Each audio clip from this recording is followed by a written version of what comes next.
club embracing the expectations of what you guys accomplished last year?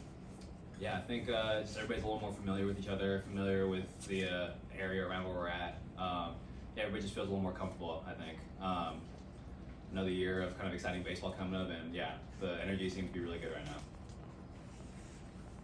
Stephen, there's obviously a lot of excitement for opening day in general. What's the emotion like whenever it's able to be finally the home opener in front of a home crowd?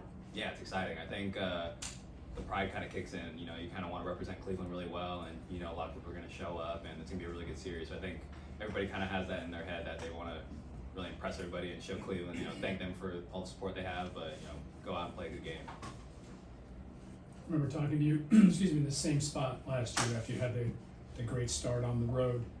Do you reflect at all at times at how much your life has changed in the last year? Yeah, absolutely. I mean, I tell everybody I can't believe we're back doing it. It feels like that was truly just yesterday. I remember I had like a blue Gatorade right here, and I was like, am I supposed to drink this? It's like advertised. I thought that was really funny. It's crazy how different life is and how fast it's gone. But just trying to take advantage of it every day, be grateful for it. But yeah, I always say it's the fastest, slowest year of my life. So hopefully that continues. What's the difference when last year you guys surprised everybody, but this year people expect you to do well? Yeah, I don't think we see it that way. I mean, Tito made sure we kind of understood that, you know, like last year was last year and that was great, but you know, we still gotta, you know, go out there, hit the balls, throw the balls, do everything. Nothing's expected. You can't just go out there and win games just because you're supposed to. Just taking it day by day and not getting too far ahead of ourselves, I think, is really important. Stephen, in the day-to-day of that, how do you actively keep that even-keeled mindset, knowing that there are these expectations and kind of, so to speak, the hunters become the hunted? Yeah, I think it's just relying on the teammates that we have. I think once you kind of think that you have to be the guy every day and like we have all these expectations, you think that you have to be the hero every day. I think everybody's doing their job and just, again, relying on each other.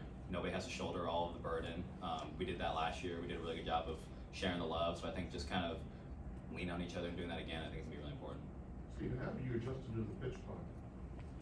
It was good in spring training because I got called for a strikeout with 2 strikes, so I got humbled by that really quickly. It's a little bit of an adjustment, but I think once you kind of get called on it and once you know, are hurt by it, you adjust to it really quickly. There's just some routines that I do that I just shorten up a little bit. It's nice that they have the clock right behind the pitcher, so you shouldn't be caught off guard too much by it. But yeah, it's definitely a little different, but I think everybody's adjusting well. What about in the field? Yeah, it's kind of the same thing. Like even on those like foul balls or like balls in the gap, once they get resolved, you kind of have to sprint back to your position. I noticed that because me and Miles usually like to talk after a catch or just kind of talk smack to each other, and you just don't really have that luxury anymore. You just kind of got to get back, and you don't want to penalize your pitcher for that. So it also depends on the pitch clock person doing it, because sometimes some people reset the clock a little later, a little faster. So just kind of knowing who you got and going from there. I was going to ask you that. Are you interested to see how there is consistency from ballpark to ballpark and yeah, crew to crew? Yeah, it's definitely different. We had our guys in AAA kind of telling us like they use, for example, like St. Paul, their guy was like super uniform. Like you knew when he was gonna do it every time, but then sometimes in Columbus, they would give a little extra leeway. So maybe that's like a little home field advantage. Maybe that's just like an inexperienced guy, but regardless, there's differences at each ballpark.